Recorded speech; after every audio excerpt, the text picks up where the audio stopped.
حضور صلی اللہ علیہ وآلہ وسلم کی اللہ سے ملاقات کا واقعہ۔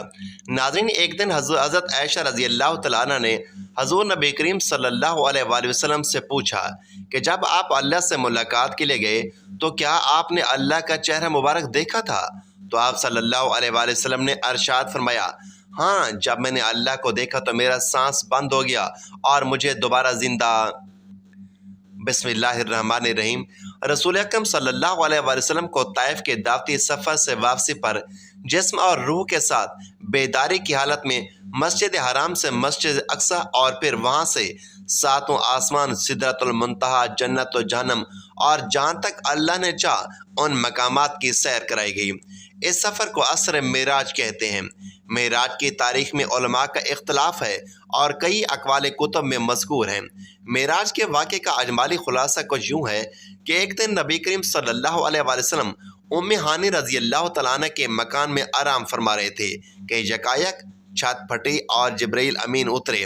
ان کے ہمراہ دیگر فرشتے بھی تھے۔ نبی کریم صلی اللہ علیہ وآلہ وسلم کا جگر مبارک مسجد حرام لے جایا گیا۔ وہاں سینہ مبارک کو چاک کر کے قلب اطہر کو آب زمزم سے دھویا گیا۔ بعد ازاں آپ کی سواری کے لیے ایک بہشتی جانور لایا گیا اور اس پر بیٹھ کر مسجد اقصی کی جانب روانہ ہوئے۔ اس راستے میں آپ کو عجائبات دکھائے گئے۔ مختلف اقوام اور مختلف لوگ اپنے گناہوں کی وجہ سے مختلف سزاؤں میں مبتلا تھے۔ مسجد اقصی پہنچ کر رسول اکرم صلی اللہ علیہ وآلہ وسلم نے انبیاء کرام کی امامت فرمائی۔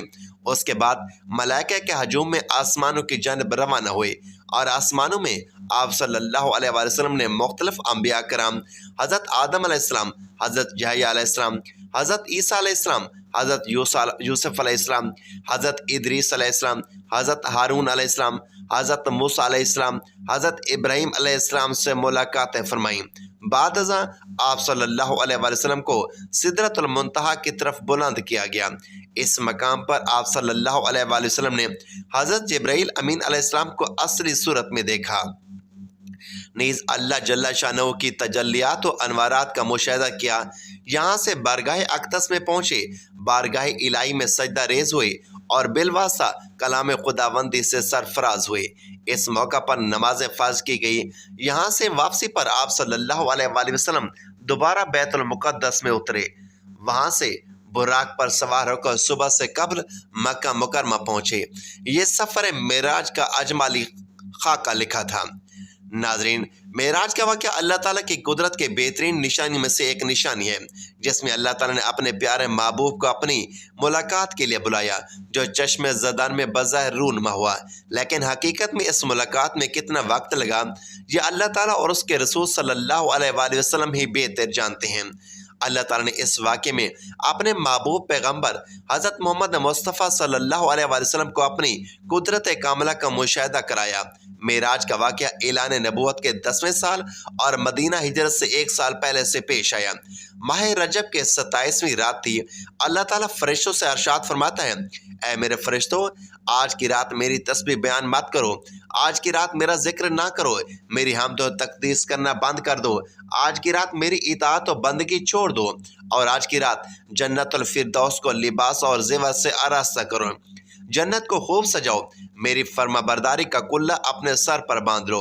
اے جبرائیل، میرا یہ پیغام میکائیل کو سنا دو کہ رزق کا پیمانہ ہاتھ سے علیحدہ کر دے۔ اسرافیل سے کہتا ہے کہ وہ سور کو پھونکنا کچھ دیر کے لیے موقوف کر دے۔ عزرائیل سے کہہ دو کچھ دیر کے لیے روح کو قبض کرنا بند کر دے۔ رضوان سے کہہ دو کہ وہ جنت الفردوس کی درجہ بندی کرے۔ مالک سے کہہ دو جہنم کے دروازے کو تالا لگا دے۔ خندہ بری کی روحوں سے کہہ دو کہ خوب سج دھج کر جنت کے محلوں کی چھتوں پر صف بستہ کھڑی ہو جائیں، اور جنت کے جو محل ہیں ان کی چھتوں پر اس طرح سے کھڑی ہوں کہ یوں معلوم ہو جیسے صف بستہ کھڑی ہیں۔ مشرق سے مغرب تک جس قدر قبریں ہیں ان سے عذاب اٹھا لیا جائے۔ آج کی رات شب معراج میرے محبوب حضرت محمد صلی اللہ علیہ وآلہ وسلم کے استقبال کے لیے تیار ہو جاؤ۔ ناظرین، آج کی اس ویڈیو میں واقع معراج اور نبی صلی اللہ علیہ وآلہ وسلم کو قرآن و حدیث کی روشنی میں بیان کیا جائے گا۔ چشم زدن میں عالم بالا کا نقشہ بدل جاتا ہے، حکم ربی ہوا، اے جبرائیل اپنے 70,000 فرشتے لے کر جاؤ۔ حکم الہی سے جبرائیل امین علیہ السلام سواری لینے جنت میں جاتے ہیں، اور آپ نے ایسی سواری کا انتخاب کیا جو آج تک کسی شہنشاہ کو بھی میسر نہیں ہوگی۔ میسر ہونا تو دور کی بات، دیکھی بھی نہ ہوگی، اور دیکھنا تو دور کی بات ان کے وہم و گمان میں بھی نہ ہوگا۔ اس سواری کا نام براق ہے۔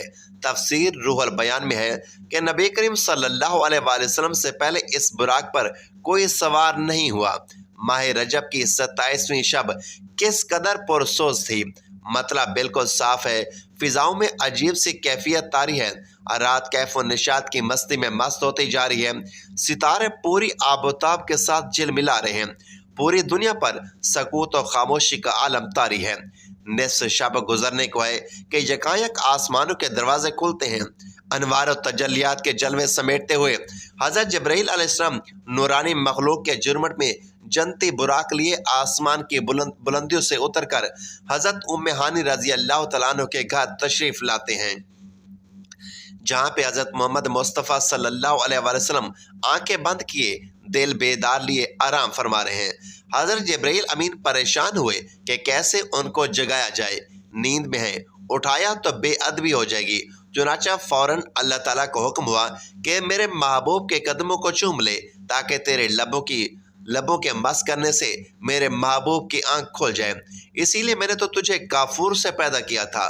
حکم سنتے ہی حضرت جبرائیل امین علیہ السلام آگے بڑھے اور اپنے کافوری ہونٹ محبوب دو عالم حضرت محمد صلی اللہ علیہ وآلہ وسلم کے پاؤں سے مس کر دیے۔ وہ منظر بھی کس قدر حسین ہوگا، وہ منظر بھی کس قدر دل سوز ہوگا جب حضرت جبرائیل امین علیہ السلام نے فخر کائنات حضرت محمد صلی اللہ علیہ وآلہ وسلم کے قدموں کو بوسہ دیا ہوگا۔ ان کے ہونٹوں کی ٹھنڈک پا کر حضور صلی اللہ علیہ وآلہ وسلم بیدار ہوتے ہیں اور دریافت کرتے ہیں، اے جبرائیل کیسے آنا ہوا؟ عرض کرتے ہیں، یا رسول اللہ صلی اللہ علیہ وآلہ وسلم، خدائے بزرگ و برتر کی طرف سے بلاوے کا پیغام لے کر حاضر ہوا ہوں۔ یا رسول اللہ صلی اللہ علیہ وآلہ وسلم، اللہ تعالیٰ آپ کی ملاقات کا شوق رکھتا ہے۔ حضور نبی کریم صلی اللہ علیہ وآلہ وسلم آپ تشریف لے چلیے۔ زمین سے لے کر آسمانوں تک سارے جہاں پر مشتاق کی دید کا جم غفیر ہے۔ حضرت جبرائیل امین علیہ السلام نے آپ کا سینہ مبارک چاک کیا اور دل کو دھو دیا۔ حضور نبی کریم صلی اللہ علیہ وآلہ وسلم کا ارشاد گرامی ہے کہ میرے پاس ایک آنے والا آیا اور اس نے میرا سینہ چاک کر دیا۔ سینہ چاک کرنے کے بعد میرا دل نکلا، پھر میرے پاس سونے کا ایک تاشت لایا گیا جو ایمان اور حکمت سے لبریز تھا، اور اس کے بعد میرے دل کو دھویا گیا، پھر وہ ایمان و حکمت سے لبریز ہو گیا۔ اس کے بعد اس قلب کو واپس اسی جگہ پر رکھ دیا گیا۔ بخاری شریف کی جلد نمبر اول صفحہ نمبر 568 پر یہ بات درج ہے۔ مسلم شریف کی بات کی جائے تو جلد اول صفحہ نمبر 92 پر یہ بات درج ہے کہ مسلم شریف میں ہے کہ حضرت جبرائیل علیہ السلام نے سینہ صاف کرنے کے بعد قلب مبارک کو زمزم کے پانی سے دھویا اور سینہ مبارک میں رکھ کر سینہ بند کر دیا۔ حضرت جبرائیل امین علیہ السلام فرماتے ہیں کہ قلب ہر قسم کی کجی سے پاک اور بے عیب ہے۔ اس میں 2 آنکھیں ہیں جو دیکھتی ہیں، 2 کان ہیں جو سنتے ہیں۔ یہ فتح الباری کی روایت ہے، جلد نمبر 13 صفحہ نمبر 610 پر۔ سینہ اقدس کے چاک کیے جانے میں کئی حکمتیں ہیں، جن میں ایک حکمت یہ ہے کہ قلب اطہر میں ایسی قوت قدسیہ شامل ہو جائے کہ جسے آسمان پر تشریف لے جانے اور عالم سماوات کا مشاہدہ کرنے، بالخصوص دیدار الہی کرنے میں کوئی دقت اور دشواری پیش نہ آئے۔ پھر آپ صلی اللہ علیہ وآلہ وسلم کے سر انور پر امامہ باندھ دیا گیا۔ علامہ کاظمی رحمۃ اللہ علیہ فرماتے ہیں، شب معراج حضرت محمد صلی اللہ علیہ وآلہ وسلم کو جو امامہ شریف پہنایا گیا، وہ امامہ مبارک حضرت آدم علیہ السلام کی پیدائش سے 7000 سال پہلے تیار کیا گیا تھا۔ 40,000 ملائکہ اس کی تعظیم و تکریم کے لیے اس کے ارد گرد کھڑے تھے۔ حضرت جبرائیل علیہ السلام نے سرور کونین حضرت محمد صلی اللہ علیہ وآلہ وسلم کو نور کی ایک چادر پہنائی، زمرد کی نالین مبارک پاؤں میں زیب تن فرمائی، یاقوت کا کمر باندھا۔ یہ بھی معراج النبی صفحہ نمبر 601 پر درج ہے۔ حضور صلی اللہ علیہ وآلہ وسلم نے براق کا حلیہ بیان کرتے ہوئے ارشاد فرمایا، سینہ سرخ یاقوت کی مانند چمک رہا تھا، اس کے پشت پر بجلی کی گونج تھی،